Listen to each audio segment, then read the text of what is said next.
Hi guys, welcome back to my channel incredible lifestyle. I hope आप सब ठीक होंगे। आज की वीडियो में मैं आप लोग के साथ शेयर करूंगी फ्राइड बर्गर की रेसिपी, जो कि नॉर्मल बर्गर से बहुत हटकर है। बहुत ही मज़े के तैयार होते हैं, बहुत क्रिस्पी। तो चलिए वीडियो को स्टार्ट कर लेते हैं।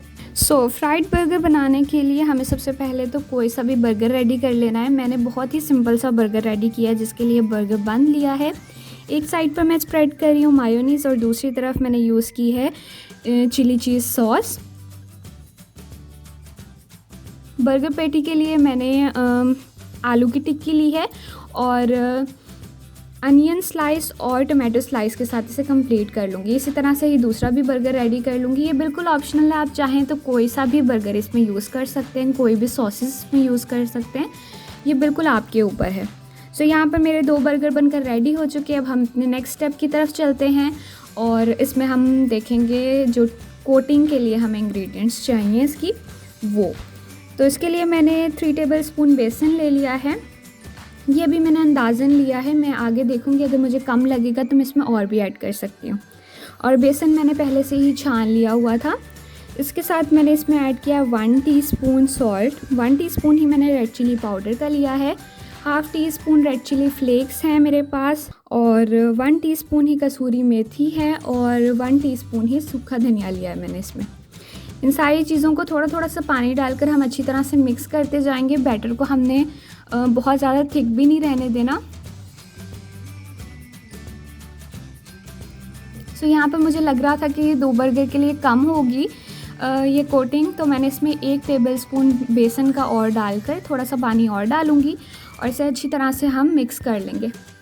मिक्स हमने इतनी देर करना है कि इसमें कोई भी लम्स ना बचे। ये बहुत स्मूथ सा बैटर बनकर हमारे पास रेडी हो जाए। तो यहाँ पर आप देख लीजिए कि स्मूथ बैटर बनकर बिल्कुल रेडी हो चुका है।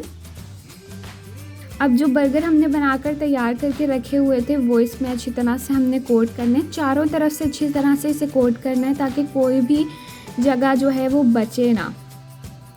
साथ ही हमने ऑयल भी गर्म होने के लिए रख दिया हुआ था जब हम ये तैयारी कर रहे थे। तो मीडियम फ्लेम पर हमने ऑयल को गर्म होने के लिए रख दिया है।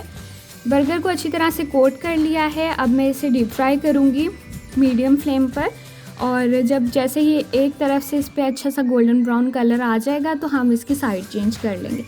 तो डीप फ्राई करने से अगर आपको ये लग रहा है अभी कि ये बहुत ज़्यादा हैवी हो जाएंगे और बहुत ऑयल जस्ट कर लेंगे, तो ऐसा नहीं होगा, क्योंकि इसकी कोटिंग अगर हमने अच्छे से की होगी तो ये बिल्कुल भी अंदर से ऑयल जस्ट नहीं करेंगे। मैं इन पे आपको काट कर ज़रूर दिखाऊंगी। बहुत ही अच्छे, बहुत ही टेस्टी बनते हैं और बिल्कुल न्यू सी रेसिपी है, कोई भी अलग सी चीज़ नहीं हमने इसमें डाली, बहुत सिंपल इंग्रेडिएंट्स के साथ इसे तैयार किया है। तो ज़रूर आप भी इसे बनाइएगा। तो जैसे ही आपने देखा एक तरफ अच्छा सा गोल्डन ब्राउन कलर आ गया है तो इसकी साइड चेंज कर लेंगे और दूसरी तरफ से इसे पका लेंगे, फ्राई कर लेंगे। और यहाँ पर हमारा बर्गर बनकर रेडी हो चुका है। दूसरा भी इसी तरह से तैयार करेंगे और बहुत ही मज़ेदार फ्राइड बर्गर बनकर रेडी हैं। इन्हें मैं आपको कट करके दिखाती हूँ।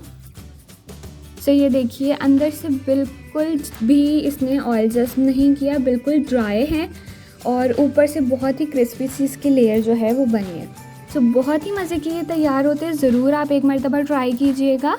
और वीडियो पसंद आई हो तो लाइक, शेयर एंड चैनल को सब्सक्राइब करना बिल्कुल ना भूलें। मिलते हैं आपसे नेक्स्ट वीडियो में। Till then guys, bye bye.